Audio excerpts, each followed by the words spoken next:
While we were working on our recent video about B&O Caboose C2019, which sits on the grounds of the Kruger Street Toy and Train Museum in Wheeling, we ran across an old video that had been shot of the move of the caboose. It's not something you see every day. It's definitely not something that's documented very often. Today, we're going to share that video with you.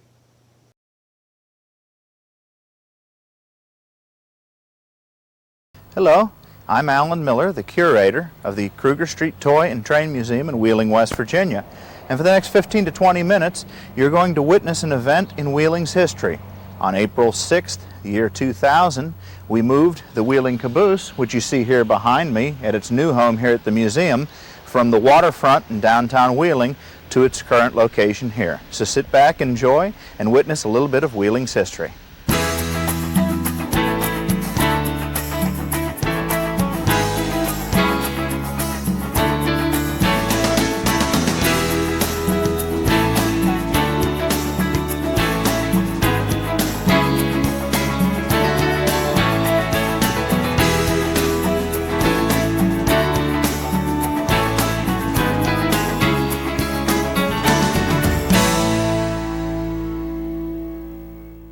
It's the morning of Thursday, April 6th, 2000, moving day for the Wheeling Caboose.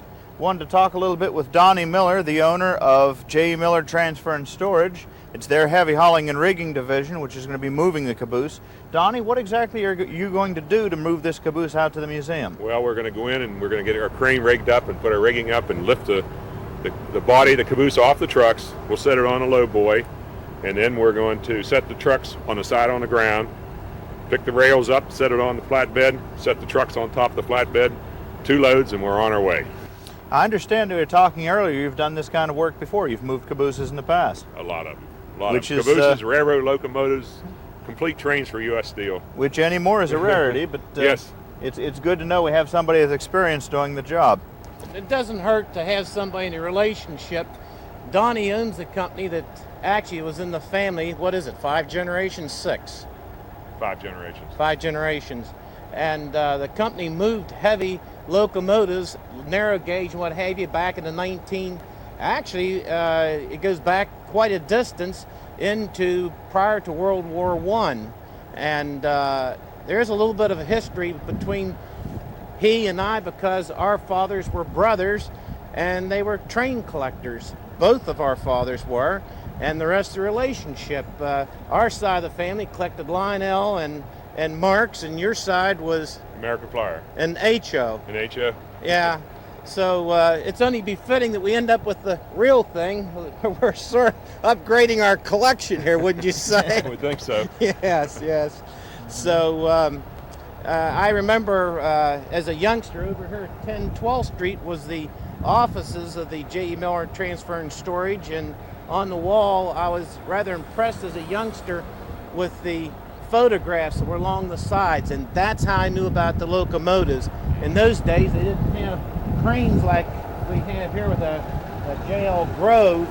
It was all done with screw jacks, hands, A-frames, and I couldn't believe how Grandpa George, that'd be his grandfather, my grandfather, moved a locomotive. They took 2 low boys and put them back to back and ran one tractor backwards and the other one forwards to move it, because the trailers weren't long enough to take the locomotive. So we're kind of excited about this. It's one of those things in a lifetime that if you don't do it, you're foolish, because you only pass this way once, except for Aunt Treese. I think she came through twice, didn't she? I think so.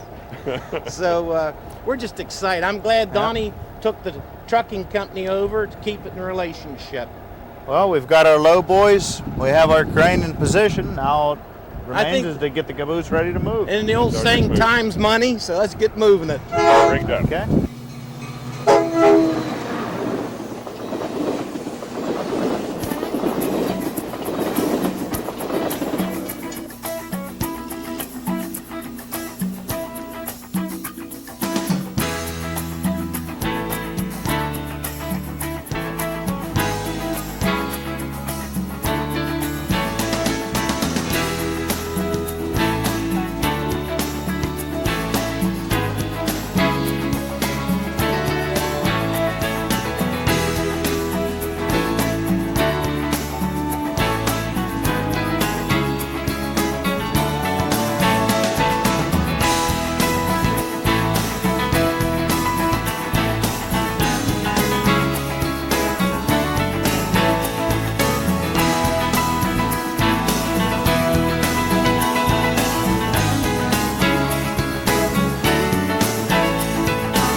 As I'm sure you could figure out, moving a caboose is not really that easy of a task.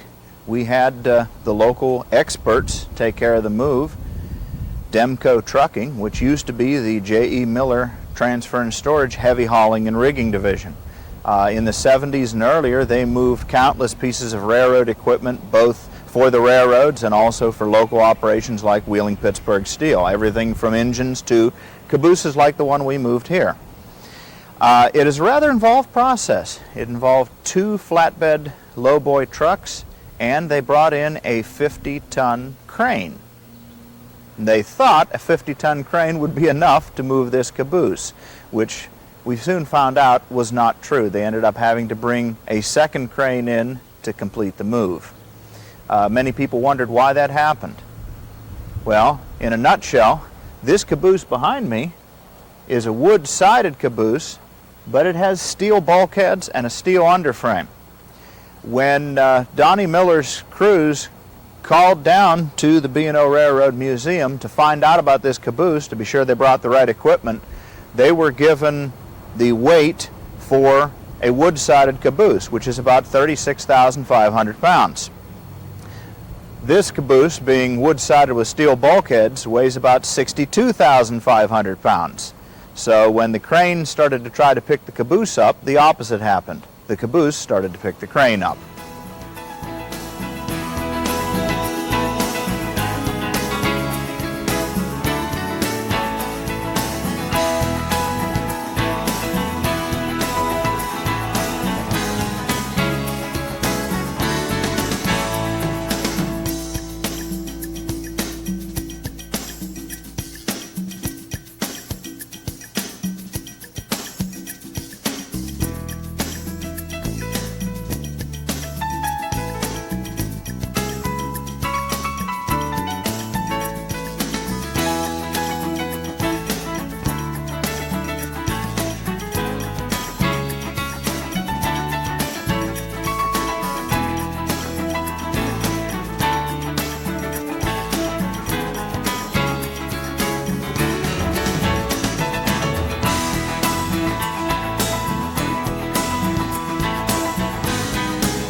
One thing that surprised a lot of people, they believed we were going to pick caboose and the trucks and everything up as one unit and place it onto a flatbed tractor trailer. In fact, many people asked us, well, how are you going to get underneath of the power lines? Everything will be too high.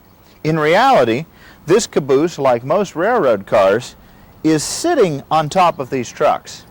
You really can't see it too well, but underneath of here, the center point, the caboose sits on top of the truck but is not permanently anchored. It's not welded in place or anchored into there. It just rides on this running gear.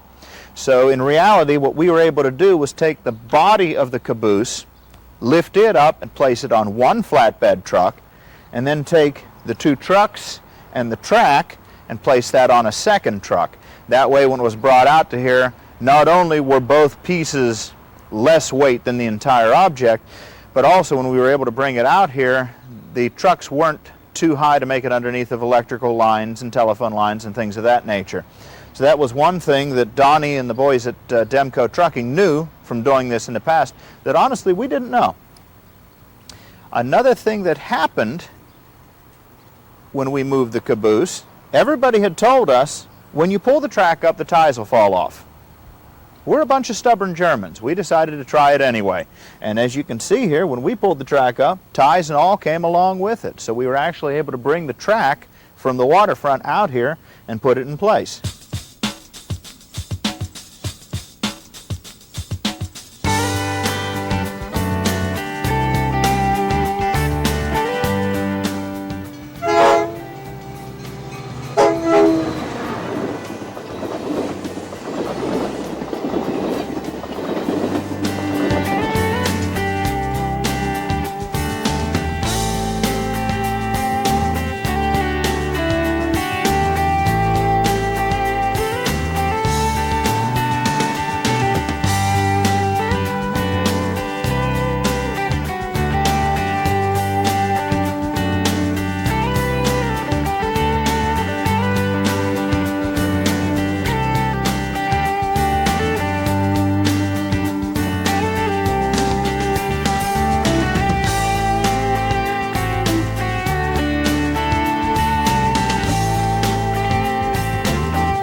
Well, we're in the interior of the Caboose now. You're seeing it as it was when we purchased it from the city of Wheeling. As you can probably tell from what's in here, some desks and such, this Caboose was modified inside to be used as an information center, as a ticket office. Well, our plans, of course, are to restore it to its original condition.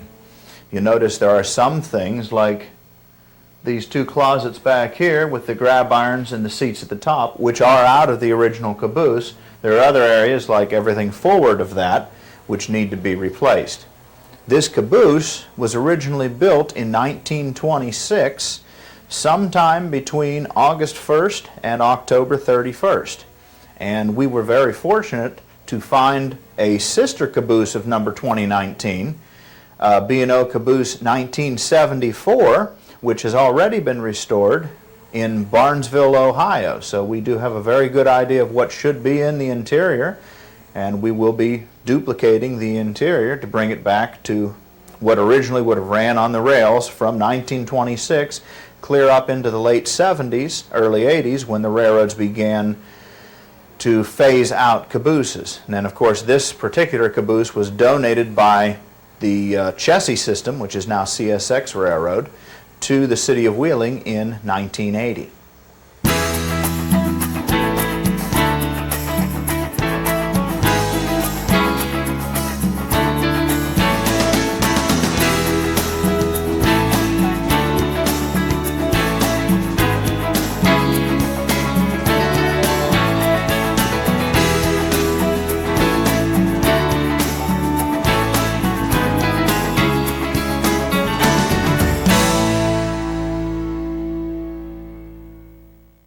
Next time you're in the Wheeling area, don't forget to stop in and see the Toy Museum and restored B&O Caboose C 2019, which sits on our grounds.